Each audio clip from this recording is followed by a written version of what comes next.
우리 주님께서 주시는 은혜와 평강이 오늘 예배 자리에 나오신 우리 모든 성도님들에게 가득하시기를 주님의 이름으로 축원합니다.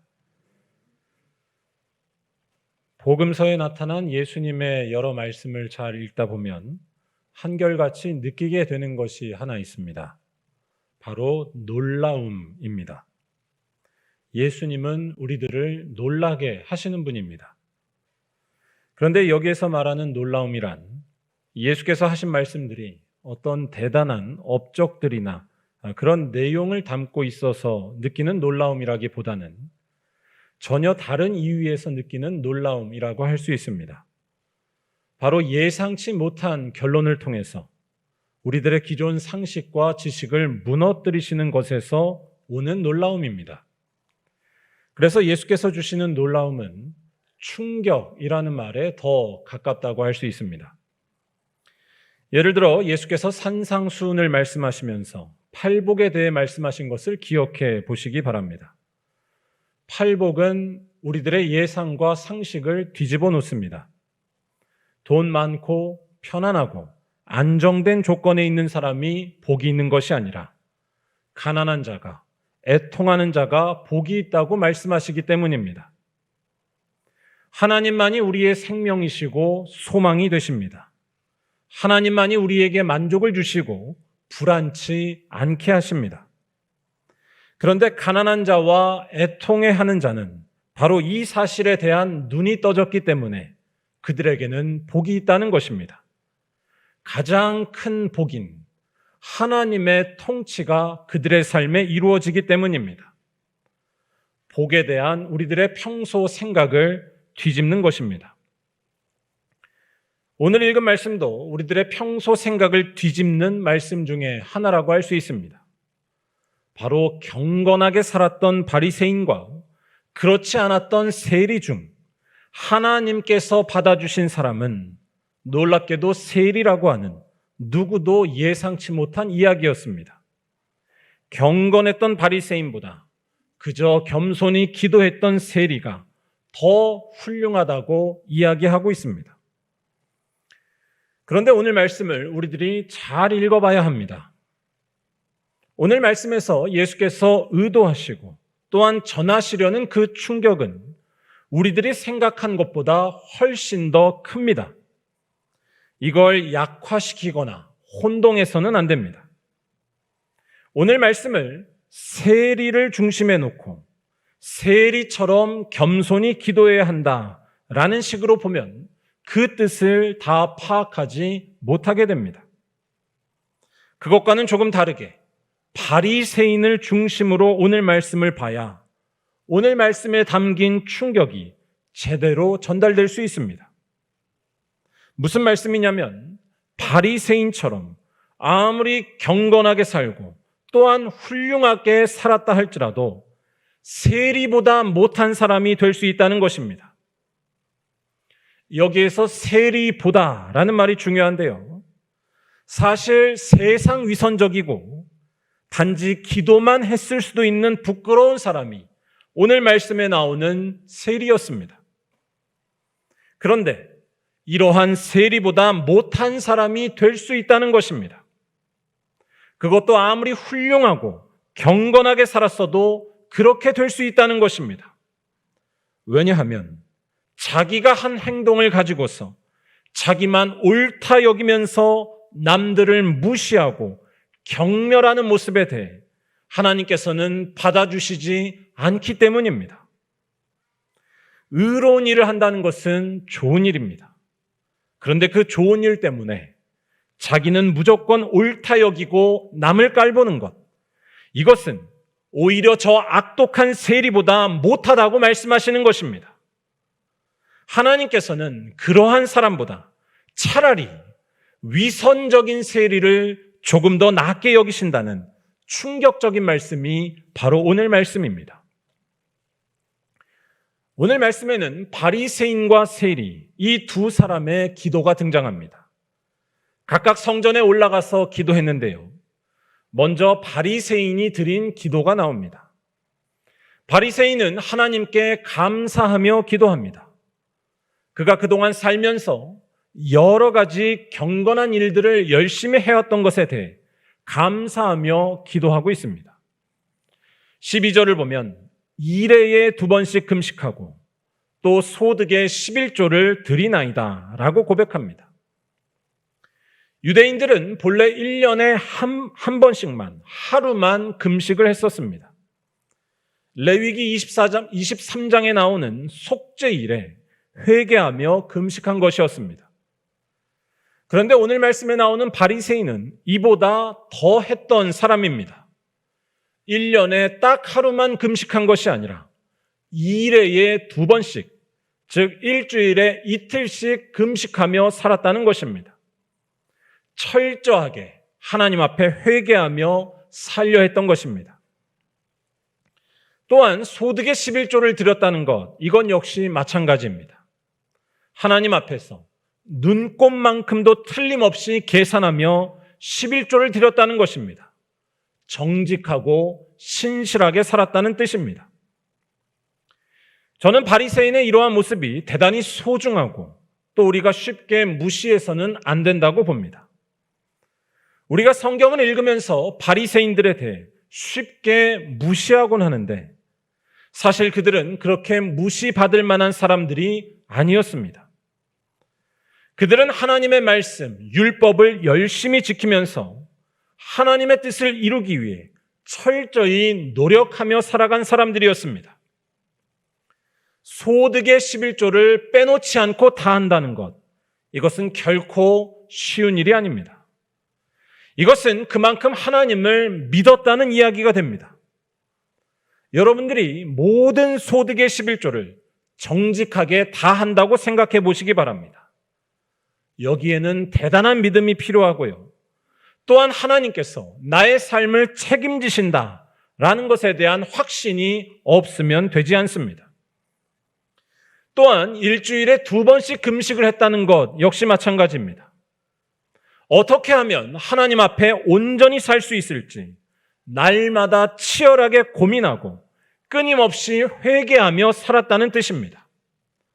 하늘을 우러러 한 점 부끄럼 없이 살려고 노력한 모습이 이런 모습이 아닐까요?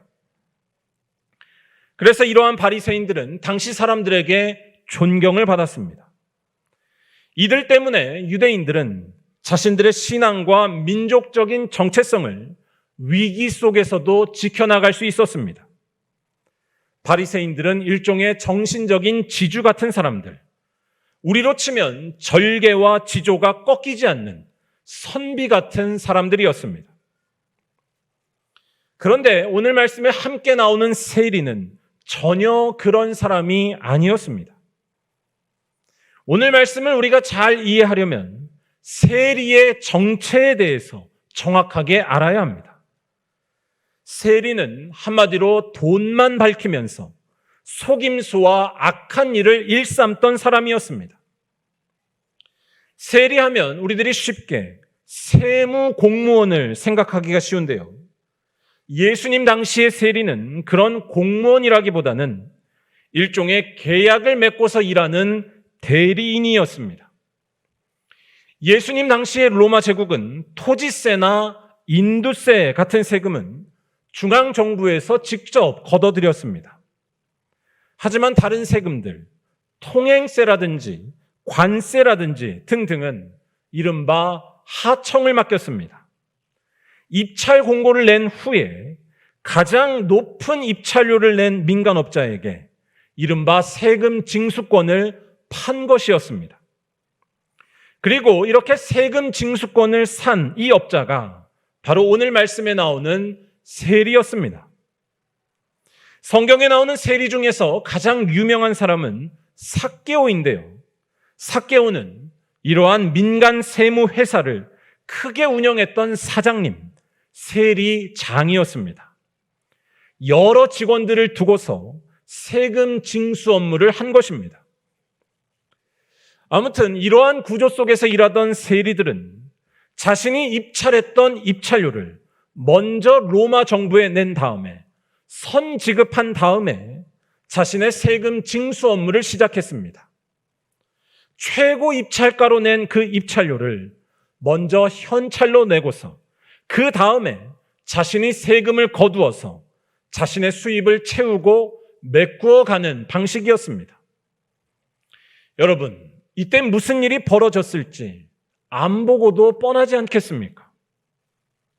로마 정부에서 정해놓은 법정 최고 세율이 있었지만 세율을 정하는 것은 세리들의 자율권이었고 자유였습니다. 즉, 세금에 대한 횡포를 부리는 일이 너무나 자연스럽게 일어났습니다. 이들에게 세금은 곧 자기 호주머니였던 것입니다. 자기 수입을 최대한으로 높이기 위해서 고액의 세금을 많은 사람들에게, 그것도 가난한 사람들에게도 무차별적으로 부과하는 일이 부지기수로 일어났었습니다. 이런 세리에 대해서 당시 사람들이 어떻게 바라봤을까요?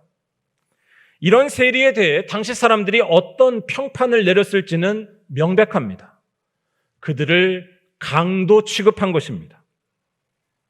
오늘 말씀 11절에서 바리새인이 이 세리와도 같지 않다라고 말하면서 토색, 불의, 간음을 하는 자들과 같지 아니하고 라는 말을 같이 하는 것을 잘 보시기 바랍니다. 이 말에 세리에 대한 평판이 담겨 있습니다. 토색은 물건을 훔치는 것을 말하는 것입니다. 세리가 바로 그러한 사람, 훔치는 사람이었다는 것입니다. 더 나아가서 세리는 간음을 하는 자처럼 여겨지기도 했습니다. 이것은 그들이 하는 일이 너무나 불의하고 너무나 악했다는 뜻입니다. 우리로 치면 일제강점기에 같은 동포들을 괴롭히고 착취하고 죽인 악질 친일파들과 비슷하다고 할까요? 그런데 오늘 말씀을 보면 이러한 세리가 성전에 들어와서 기도합니다.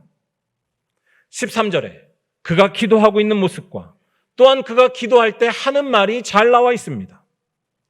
세리는 멀리 서서 감히 하늘을 쳐다볼 생각도 못한 채 다만 가슴을 치며 하나님께 기도합니다. 하나님이여 불쌍히 여기소서, 나는 죄인으로소이다. 세리의 이 모습이 우리들에게는 한편으로 대단히 은혜롭게 보일지도 모릅니다. 자신이 죄인이라고 고백하며 다만 불쌍히 여겨달라는 이 모습이 은혜로운 기도로 보이는 것입니다. 그런데 오늘 말씀은 세리가 기도하고 있는 이 모습에만 집중해서는 안 됩니다. 여러분, 세리의 이 모습이 어떻게 느껴지시나요? 세리의 이 모습이 무언가 불편하게 느껴지지는 않으시나요? 아니, 세리에 대해서 너무나 잘 알고 있었던 사람들, 그에게 온갖 횡포를 당하며 착취를 당했던 사람들은 지금 성전에 걸어 나와 가슴 치며 기도하고 있는 이 세리를 보고서 과연 뭐라고 말했을까요? 아무것도 바뀐 것 없이 그저 기도만 하고 있는 이 모습이 그들에게는 위선적으로 보이지 않았을까요? 성전에 나와 멀쩡히 기도하고 있는 세리의 이 모습은 지난 주간 목요일 새벽 기도회 때 읽었던 말씀 시편 15편을 떠오르게 합니다. 시편 15편은 주의 장막에 머무를 자가 누구인가? 주님의 예배당으로 나와 예배하고 기도할 자가 누구인가에 대한 질문으로 시작합니다. 주님의 장막, 즉 성전 안에 나와 기도하고 거할 수 있는 자는 단순히 성전 안에 들어오는 사람이 아니라고 말하고 있습니다. 시편 15편 2절에 따르면 성전 안에 나와 머무르고 기도할 수 있는 자는 정직하게 행하며 공의를 실천하며 마음의 진실을 말하는 자입니다. 또한 이웃에게 악을 행하지 않는 자입니다. 시편 15편 5절은 주님의 성전 앞으로 나오려면 이자를 받기 위해 돈을 꾸어주는 일도 하지 말아야 한다고 이야기합니다. 이런 말씀에 비추어 볼 때 오늘 말씀에 나오는 세리는 어떻게 보이시나요? 오늘 말씀에 나오는 세리는 대단히 불편하게 느껴집니다. 그의 삶은 달라진 것이 없기 때문입니다. 오늘 말씀을 너무 나이브하게 읽으면 안 됩니다. 너무 순진하게 보시면 안 됩니다.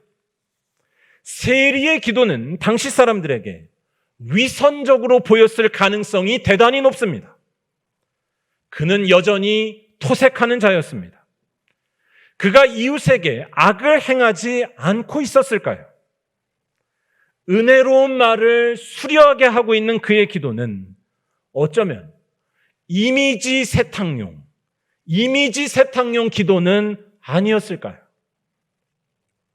아니, 오늘 말씀이 정말로 세리에 대해서 강조하고 그가 정말 하나님을 찾았다는 것을 말하려 한다면 삭개오에게서 나왔던 이야기가 또한 여기서도 나와야 맞지 않을까요?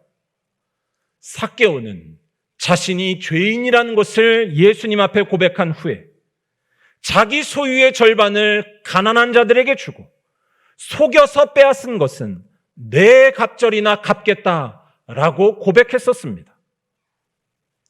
다시 정리하면 오늘 말씀의 중심은 세리가 아닙니다. 세리는 여전히 달라진 것이 없었고 오히려 위선적인 모습이었다고 말할 수 있습니다. 그가 오늘 말씀에서 이렇게 은혜로 보이는 기도를 하고 있는 것은 오히려 세리에 대한 반감과 불신을 불러일으킵니다.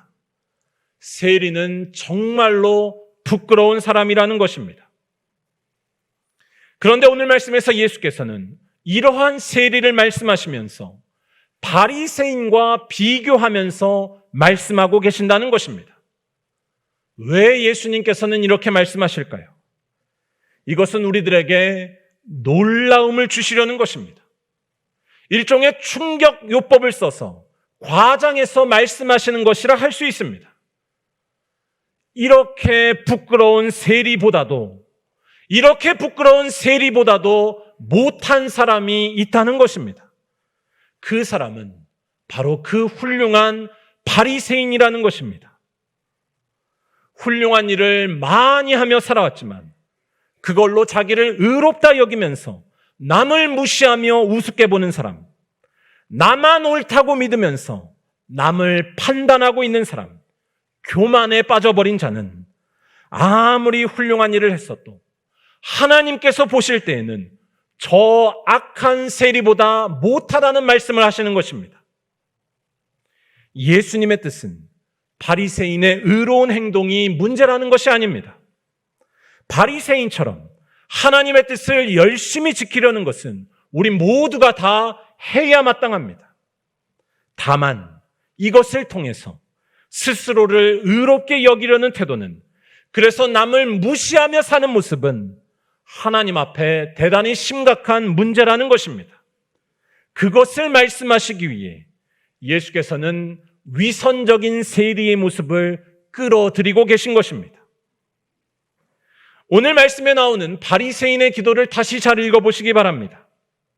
다시 말씀드리지만 바리새인은 참 훌륭한 사람이었습니다. 12절에 나오는 바리새인의 모습들, 주기적으로 금식하면서 회개하고 있고 또한 11조를 빼놓지 않고 철저히 하는 것은 정말로 칭찬받아야 하는 일입니다. 저는 우리 말리언교회 성도들 모두가 이렇게 경건하고 온전히 살아가시기를 간절히 축원합니다. 그런데 그 칭찬받을 일 다음에 그가 했던 행동이 문제였습니다. 11절에 그 사실이 나오는데 우리 이 말씀을 다 함께 한번 읽어보겠습니다. 바리새인은 서서 따로 기도하여 이르되 하나님이여, 나는 다른 사람들 곧 토색, 불의, 간음을 하는 자들과 같지 아니하고 이 세리와도 같지 아니함을 감사하나이다.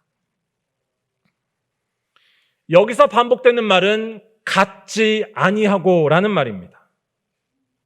자신은 다른 사람들보다 높고 다르다는 것입니다. 다른 사람들은 자신보다 낮고 부족하다는 것입니다. 한마디로 다른 이들을 무시하고 경멸하고 있습니다. 저 사람은 절대 착한 사람이 아니라는 것입니다. 저 사람은 절대 나보다 낫지 않다는 것입니다. 그가 지금 이렇게 말하는 이유는 자기 자신을 의롭게 여기고 있었기 때문이었습니다. 자신은 저 사람들과 다르게 경건하고 의로운 행동을 열심히 하며 살아왔기 때문에 나는 저들과 다르며 저들은 더럽다고 욕하고 있었습니다. 자신의 의로움을 세상에서 절대화시키면서 다른 모든 이들을 깔보고 있던 것입니다. 그런데 하나님께서는 이러한 사람을 그가 아무리 훌륭한 일을 많이 했어도 받아주시지 않는다는 것입니다. 그가 아무리 의로운 일을 열심히 했어도 이러한 사람은 결코 의롭게 되지 못한다는 것입니다.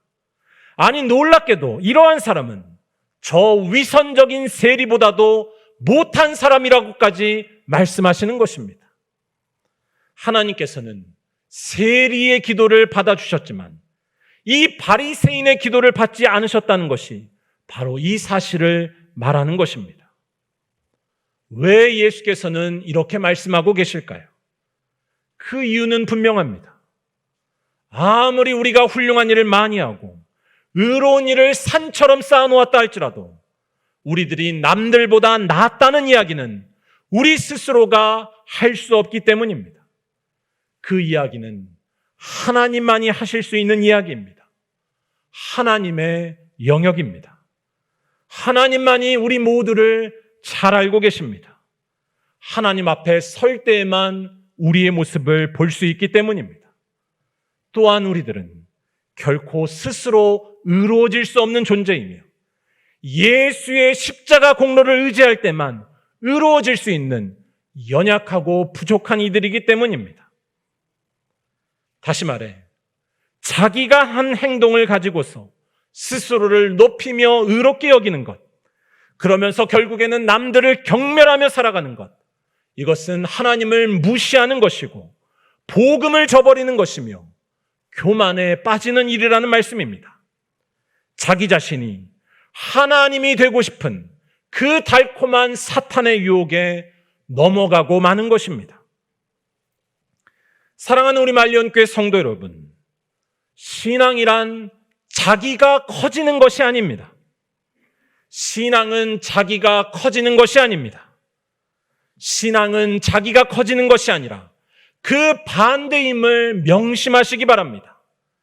예수 안에 있으면 자기는 한없이 작아집니다. 예수 안에 있으면 자기 자신은 아예 없어지고 말 것이며 오직 예수만 남게 됩니다. 이것이 진정한 믿음의 세계입니다. 잘한 것이 조금 있다고 스스로 의롭게 여겨서는 안 될 줄로 믿습니다. 자기는 옳기 때문에 남은 경멸하고 무시하는 이러한 모습이 우리 말리언교회는 절대로 없을 줄로 믿습니다. 그러한 모습은 악하고 위선적인 저 세리보다 못한 모습이라고 하는 예수님의 충격적인 말씀을 우리 마음속에 깊이 새겨야 할 줄로 믿습니다.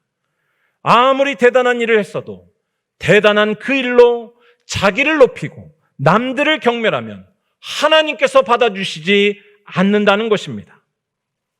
다시 말해, 이러한 자기 집중적인 태도를 버리고 모든 죄의 유혹을 이기고 자기를 높이려는 마음을 1도 갖지 않으면서 주님의 일을 열심히 감당한다면 우리의 삶에는 하나님께서 받아주시는 일이 넘쳐날 줄로 믿습니다. 하나님의 역사가 그때에 나타나는 것입니다. 나만 옳다고 하면서 다른 이들을 무시하며 살지 마시고 오히려 반대로 사시기를 바랍니다. 아무리 훌륭한 일을 했어도 나와 남에 대한 판단은 유보하시고 남보다 자신을 높이는 삶은 다 버려야 할 줄로 믿습니다.